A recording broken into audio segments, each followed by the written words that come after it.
আমি একটা নর্মাল পরিবার থেকে বিলং করি। আমার বাবা মা শুধু একটা ক্লাস 9-এ পড়ি, এতে কিছু প্রজেক্ট লাগবে সেইগুলো কেনার জন্য আমার বাবা মা টাকা দিতে পারে।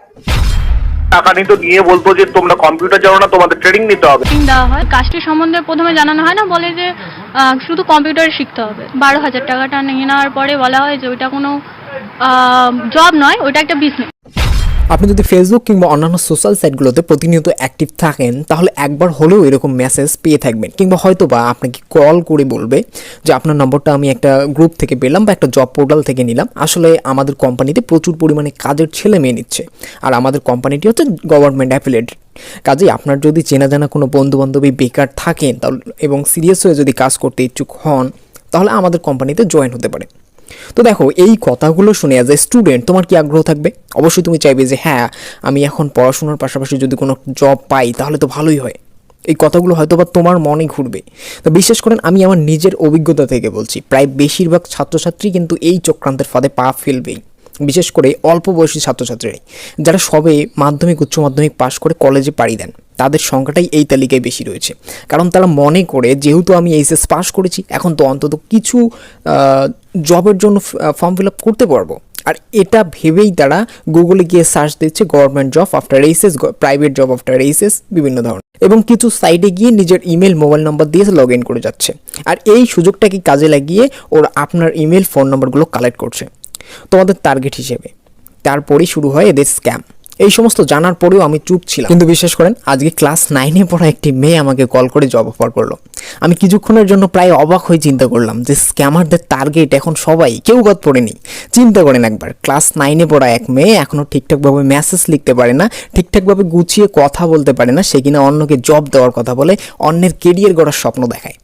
দেখুন, আমি কিছু করাটাকে এখানে ছোট করে দেখছি না, জীবনে কিছু করার স্বপ্ন দেখাটাকে তাচ্ছিল্য করছি না, বরং তাদের কিছু করার এই চিন্তা ভাবনাটাকে আমি কুর্নিশ জানাই। তাই আমাকে ভুল বুঝবেন না। তারপরেও জানি কিছু ব্যক্তি যারা নিজের অজান্তেই এই স্ক্যামারদের তালিকায় নাম নথিভুক্ত করেছে, তারা এসে উল্টোপাল্টা কমেন্ট করবেই। তো থাক সেসব কথা, তাদের আমার কিছুই যায় আসে না। এখন মেইন পয়েন্টে আসি। তো দেখো, সব কিছু শুনে হয়তো অত্যন্ত আনন্দের সঙ্গে জানাবে যে আমি তো একটা জবই খুঁজছিলাম যাতে আমার পড়াশোনার পাশাপাশি ভালো একটা কেরিয়ার গড়তে পারি। ঠিক এখান থেকেই শুরু হয় এদের স্ক্যাম।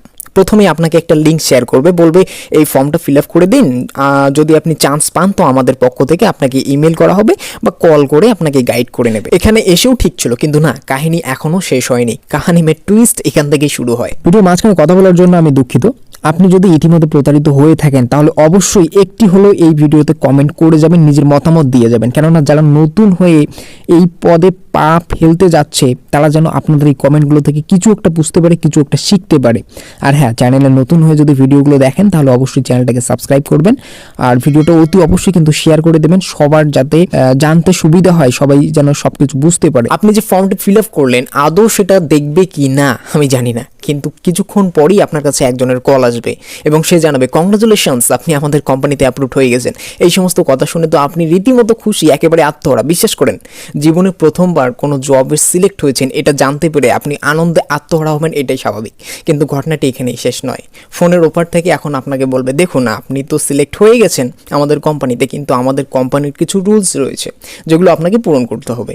এবার একটা নির্দিষ্ট পরিমাণ টাকা আপনার কাছ থেকে চাইবে চার্জ হিসেবে। এখন আপনি বলবেন কিন্তু আমাকে তো বলেছিল একদম ফ্রি, কোনো টাকা পয়সা লাগবে না।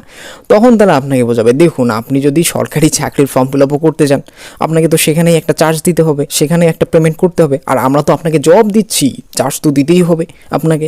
আর হ্যাঁ, আমাদের কোম্পানির একটা নিয়ম রয়েছে যে সিলেক্ট হওয়ার কয়েক ঘন্টার মধ্যে যদি ক্যান্ডিডেট পেমেন্ট না করে তাহলে তার প্রোফাইলটি রিজেক্ট হবে। আমি আপনাকে একটা নম্বর দিচ্ছি, আমাদের কোম্পানি ম্যানেজার হাবিদাবি ফোনপে কিংবা গুগল পে টাকাটা পাঠিয়ে দেবেন যদি আপনি ইন্টারেস্ট হয়ে থাকে। এখন এই জায়গা থেকে আপনি কি ভাবছেন আমি জানি না, কিন্তু অধিকাংশ ছেলে মেয়েই কোনো না কোনোভাবে টাকা ম্যানেজ করে ঠিকই দিয়ে দেবে। আর যদি সে টাকা ম্যানেজ করতে না পারে তাহলে বাড়িতে তার বাবা মাকে সেই চাকরির কথা বলে ঠিকই টাকাটা দিয়ে দেবে। আর বাবা মারাও রাজি হয়ে যান, কারণ ছোট থেকেই প্রত্যেকটা বাবা মাই স্বপ্ন দেখেন যেন তার সন্তান কিছু করতে পারে, আর এখনই সেই সময় এসেছে, এটা ভেবেই তারা টাকা দিয়ে থাকে। যদি কাহিনী এখানেই শেষ হতো তাহলেও আমি মেনে নিতাম, কিন্তু না, এতক্ষণ যা ছিল তা সবে শুরু, তা ছিল কেবল ছোটখাটো স্ক্যাম। এবার শুরু হয় ওদের আসল খেলা। এখন আপনি যখন টাকা পাঠানোর স্ক্রিনশট সেই ব্যক্তিকে পাঠাবেন, সে আবারও আপনাকে কংগ্রাচুলেশন জানাবে এবং বলবে যে ফর্মালিটির জন্য আপনাকে ছোটখাটো একটা ইন্টারভিউ দিতে হবে আপনার, আপনি পারলে ভালো একটা ড্রেস কোড মেনটেন করবেন এবং ইন্টারনেট যুক্ত স্থানে ভিডিও কলে ইন্টারভিউটা দিয়ে দেবেন। এবার ইন্টারভিউ শুরু তোমার।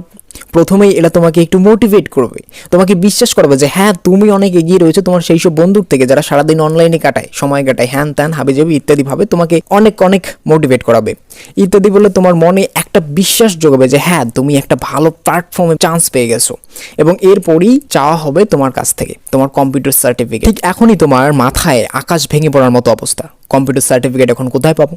কিন্তু চিন্তা নেই, কারণ সমস্যা তো ওরাই সৃষ্টি করে দিয়েছে, তাই সমাধান ওরাই দেবে। বলবে যে দেখো ডিজিটাল মার্কেটিং বা অন্য কোনো একটা কম্পিউটার প্রোগ্রামের কথা বলবে, এই প্রোগ্রামটি যদি তুমি বাইরে থেকে কোথাও থেকে করো তাহলে তো তোমাকে প্রায় 30-40 হাজার টাকার মতো খরচ লেগে যাবে। তো যেহেতু তুমি মধ্যবিত্ত পরিবার থেকে, তাই তোমার জন্য আমার খারাপ লাগছে, কেননা আমিও তো মধ্যবিত্ত পরিবার থেকেই ছিলাম, তো আমিও এই অসুবিধাগুলোর সম্মুখীন হয়েছিলাম প্রথমে, তাই আমি তোমাকে হেল্প করব।